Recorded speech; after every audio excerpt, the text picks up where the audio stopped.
They all laughed when I showed up to the family wedding rehearsal dinner, alone. My cousin Natalie's voice, sharp and high like a poorly tuned violin, cut through the already strained atmosphere of the private dining room at the ridiculously opulent Willow Creek Manor. "Aubrey, you made it. And, oh look," she said, her eyes doing a slow, deliberate scan of the empty space beside me. "You always come solo. Didn't think you even knew how to bring a +1. She exchanged a smug, conspiratorial look with Tiffany, another cousin whose main personality trait seemed to be echoing Natalie's less charming sentiments. A few other nearby relatives tittered in agreement. I just smiled. It was a small, practiced smile, the kind I'd perfected over years of similar family gatherings. It was my shield, the one that didn't quite reach my eyes, but hopefully conveyed a message of polite indifference. I knew what they expected, a flustered excuse, perhaps, some self-deprecating joke about my perpetually single status. But I was done playing that game. Years of their subtle and not-so-subtle barbs had worn me down, but they'd also forged a quiet resilience. I took my assigned seat at the long, ornately decorated table, the clinking of heavy silverware and the forced, overly loud pleasantries of my extended family swirling around me like a suffocating perfume. Then, just as I was steeling myself for the inevitable interrogation about my career choices and lack of a socially acceptable partner, the grand oak door to the dining room opened again. He walked in. The murmur of conversation, which had just been ramping up, stuttered, then faltered, then died completely. Natalie's forced, tinkling laughter caught in her throat, morphing into a strange little cough. My ex-boyfriend, Brad, who was now, with a predictability that was almost laughable, coupled up with Tiffany, actually choked on his iced water. He made a series of unattractive sputtering noises, his face turning a shade of puce that clashed horribly with his salmon-pink polo shirt.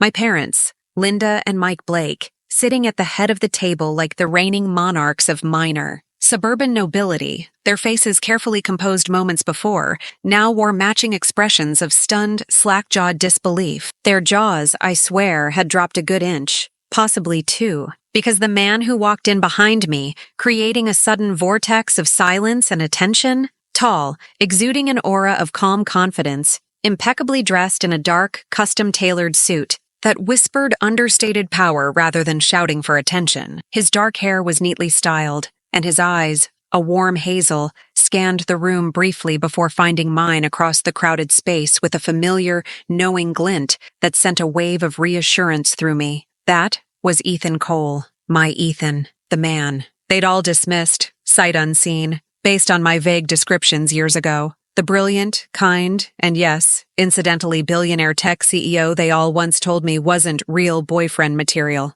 Hi, I'm Aubrey Blake. I'm 31 years old, and for the past 5 wonderfully liberating years, I've called sunny, vibrant Scottsdale, Arizona, my home. But tonight, I wasn't in Scottsdale. I was back in the gilded cage of my family's expectations, back in the suffocating embrace of their judgmental world for Natalie's wedding festivities. My family. The Blakes. The clan bound not so much by affection, it often seemed, but by a collective, deeply ingrained obsession that could rival ancient dynasties, status. It was the unspoken currency in our world, the invisible yardstick by which every achievement, every relationship, every life choice was mercilessly measured, and by their unwavering, often arbitrary standards, I, Aubrey, consistently, spectacularly, came up short. I'd tried, of course. In my younger, more naive years, I'd desperately sought their approval. I'd brought home the right kind of boyfriends, a pre-med student whose father was a surgeon,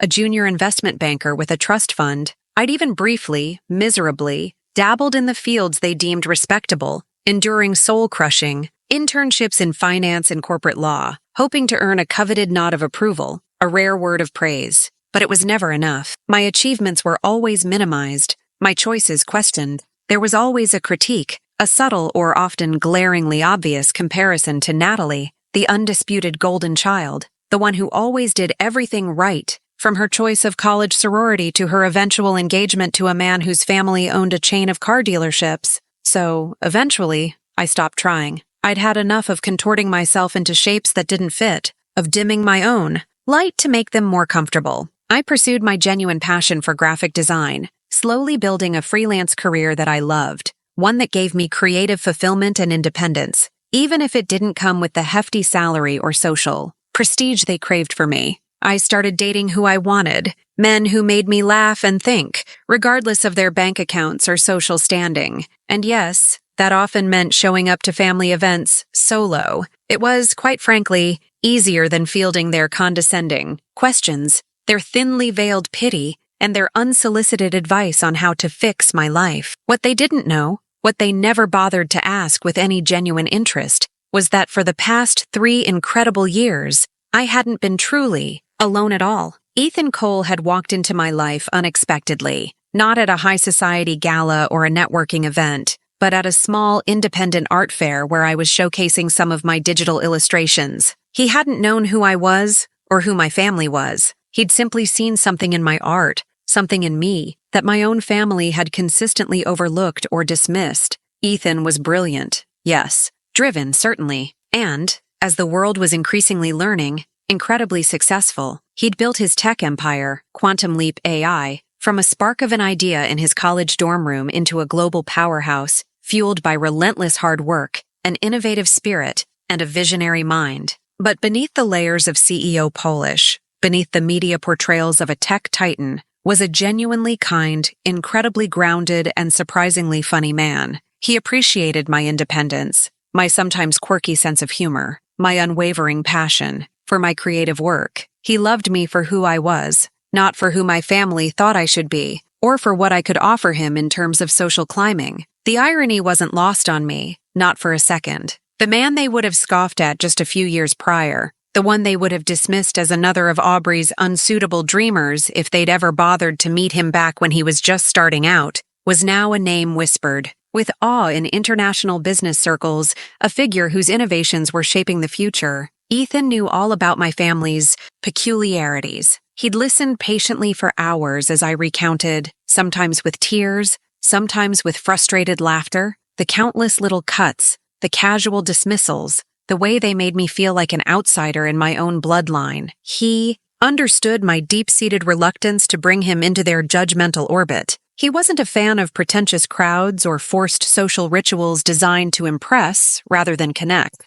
So we'd built our relationship in our own quiet, comfortable bubble, a sanctuary of mutual respect and genuine affection, far away from the critical noise of my family's expectations. But Natalie's wedding was an entirely different beast. A major family event, the kind where absences were not just noted, but dissected, analyzed, and gossiped about for months, even years to come. I knew I couldn't skip it without causing a whole new avalanche of disapproval and concerned calls from my mother. So I'd steeled myself to go alone, bracing for the usual gauntlet of pitying glances, pointed questions about my career path, and not-so-subtle digs about my biological clock. Ethan, however, had other plans. He'd seen the toll these interactions took on me. He'd held me when I'd come home from previous family events feeling small and defeated. He'd listened to my stories about my family, about how they consistently managed to make me feel like an outsider, a disappointment. He'd seen the persistent hurt in my eyes, even when I tried to brush it off with a dismissive joke or a weary sigh. And he, being the fiercely protective, wonderfully supportive, and occasionally surprisingly mischievous man that he is, decided he'd had enough of watching my family chip away at my self-worth. "Let me come with you, Aubrey," he'd said a few days before the rehearsal dinner, his voice gentle but firm as we were making dinner in our kitchen. "To this rehearsal thing. Let me finally meet them." I'd nearly dropped the salad spinner. Are you sure, Ethan? You know what they can be like. It's going to be a whole lot of Blake family drama, concentrated." He turned off the stove, taken the half-chopped carrots from my hand, and pulled me close. His gaze was steady and incredibly reassuring. "Aubrey, I love you. Their opinions, whatever they might be, don't define you, and they certainly don't define us. You know that, right?" I nodded, my throat suddenly tight. "But," he continued, a soft smile playing on his lips, "I want them to see that you are loved, cherished, and valued, exactly as you are. And maybe," he added, a playful, almost challenging glint appearing in his eye, "maybe it's time for them to see a slightly different side of you, the side that isn't just their perpetual problem child." So, we'd hatched a plan, a slightly theatrical but deeply satisfying one. I would arrive alone, as expected. I would endure the initial wave of their predictable snark, their condescending sympathy. And then, when they were all comfortably settled in their judgments, Ethan would make his entrance. And now, here he was, standing in the doorway of the ostentatious Willow Creek Manor ballroom, a figure of quiet power and understated elegance, cutting through the superficiality like a warm knife through cheap butter. He walked towards me, his stride unhurried, his eyes never leaving mine. The silence in the room was so thick, so complete, you could practically hear the collective blink of 20 pairs of eyes. Even the normally unflappable string quartet, hired to provide ambiance, seemed to have faltered, their bows hovering uncertainly over their instruments. All eyes, without exception, were on him, this unexpected, unidentifiable, but clearly significant variable in their carefully curated equation. He reached our table, the one strategically placed near the back, as if to minimize my social contagion. His hand, warm and firm, gently found mine where it rested on the tablecloth. He leaned down and kissed me, a brief but tender, possessive gesture that spoke volumes to the assembled audience. It was a clear, unspoken message. She's with me, she's mine, and you will deal with it. Then, straightening up to his full, impressive height, he turned his attention to the stunned, gaping faces around the table. "Good evening, everyone," he said, his voice calm, resonant and confident, a polite but undeniably firm presence filling the sudden conversational void. "I'm Ethan Cole. It's a pleasure to meet you all. I'm Aubrey's fiancé. He'd added that bit just for good measure, a little extra spice. We'd discussed it, a recent, joyful development we hadn't yet shared with anyone. This seemed as good a time as any. The effect was instantaneous and almost comically dramatic. Brad's sputtering intensified into a full-blown coughing fit, attracting worried glances from Tiffany, who patted his back with a distinct lack of genuine concern. Natalie's carefully applied, vibrant pink lipstick seemed to clash violently with her now unnaturally pale complexion. Her mouth opened and closed a few times, like a goldfish gasping for air. My parents, Linda and Mike, looked as if they'd seen a bona fide ghost, their eyes darting wildly between Ethan, me, and then back to Ethan, trying to process this impossible, reality-altering information. A few of my more astute, business-savvy uncles and cousins, the ones who actually read the financial pages of newspapers and not just the society columns, finally began to connect the dots. Whispers, hesitant at first, then growing in volume and certainty of Ethan Cole, the Ethan Cole from Quantum Leap AI, rippled through the stunned silence like an electrical current. Ethan, ever the gentleman, moved around the table, extending a polite hand to my still bewildered parents. "Linda, Mike," he said, his tone impeccably courteous, respectful, but with an underlying current of unshakable self-assuredness that couldn't be ignored or dismissed. He knew precisely who he was, and he knew with quiet certainty what he was worth. "It's a genuine pleasure to finally meet you both. Aubrey has told me so much about you." My mother, Linda, managed a weak, trembling smile, her eyes wide and still processing. "Oh, yes, Ethan, how lovely to meet you too," she stammered, her usual social poise completely deserting her. My father, Mike, whose handshakes were usually bone-crushingly firm as a display of his own perceived importance, offered a surprisingly tentative one in return. His eyes, however, were narrowed, scrutinizing Ethan with a mixture of disbelief, dawning comprehension, and perhaps a tiny flicker of something that looked suspiciously like respect. Then came the inevitable, almost grotesque fawning. Suddenly, everyone at the table, and soon, it seemed, everyone in the room wanted to shake Ethan's hand. They wanted to offer their belated, overly enthusiastic congratulations,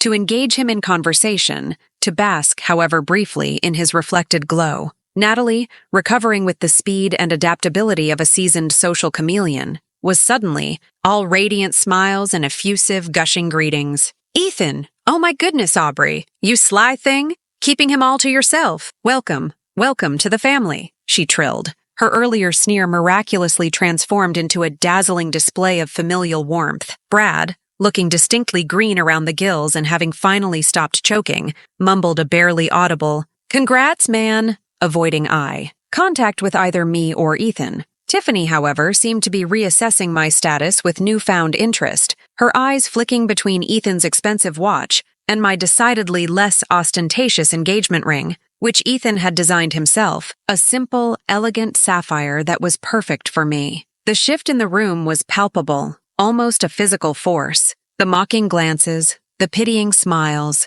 the condescending tones, all had vanished as if by magic. They were replaced by thinly veiled curiosity, by sycophantic smiles, and by a sudden, almost desperate surge of newfound respect. Aubrey, the family misfit, the perennial underdog, the one they always looked down on with a mixture of exasperation and pity, was now connected, intimately so, to someone they clearly, unequivocally, considered to be of significant, undeniable status. It was both utterly absurd and, I had to admit, a deeply, wickedly satisfying feeling, a small, quiet vindication that warmed me from the inside out. Ethan, to his immense credit, handled it all with his characteristic grace and a quiet, almost imperceptible amusement. He answered their often clumsy questions politely, his own considerable success a subtle but undeniable presence in the room. He spoke briefly about his work when asked, his vision for the future of technology, but he always,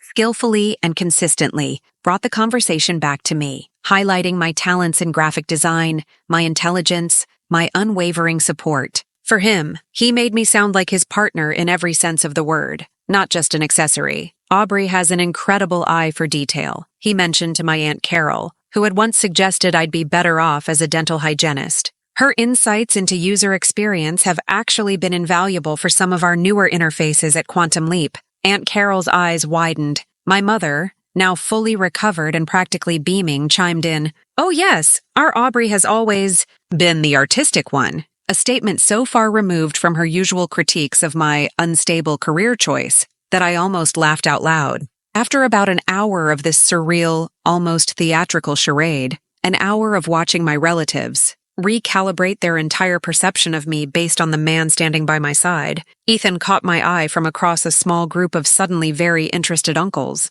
A silent question passed between us. Had enough? I gave a tiny, almost imperceptible nod. More than enough. It was time to go. He excused us with the same polite but firm tone he'd used all evening, effectively cutting through a fawning anecdote my Uncle Richard was attempting to tell. "It's been truly lovely meeting all of you, and thank you for welcoming me so warmly, but Aubrey and I have a rather early start tomorrow, and we should probably be heading off." As we walked out of the ballroom, hand in hand, leaving behind a room full of stunned, slightly awkward, and visibly impressed relatives, Ethan squeezed my hand tightly. The low hum of their reignited chatter followed us out, undoubtedly now centered on this shocking new development. "Well," he said, a wry, knowing smile playing on his lips as the heavy oak doors closed behind us, muffling the sound. "That was interesting. Your cousin Natalie certainly has a flexible personality." I finally let out the breath I felt like I'd been holding for hours,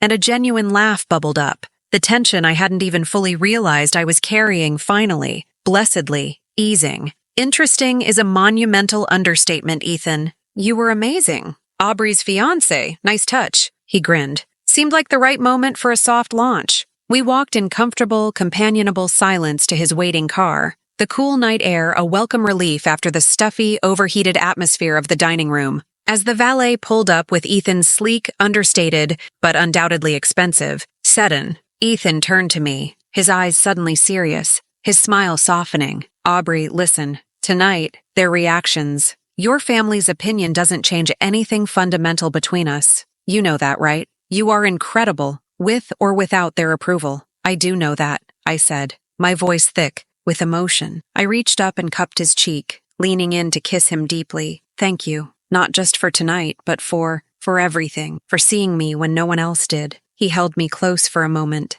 "Always," he whispered against my hair.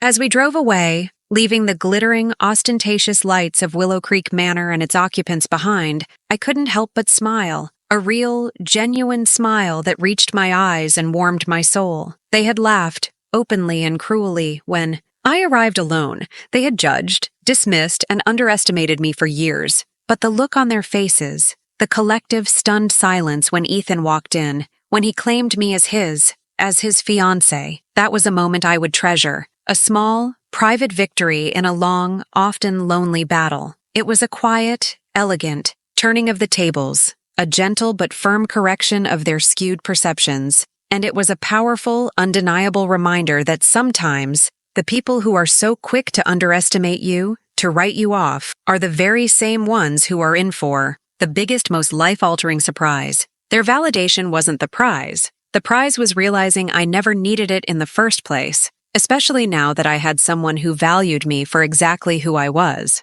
If this story hits close to home, when you've been the underdog, the dismissed one, the person consistently written off by those who should have known better, like this video, hit subscribe, and tell me in the comments where you're watching from, because you never, ever forget how people treat you, especially right before everything changes. And sometimes, just sometimes, you get to watch them eat their words.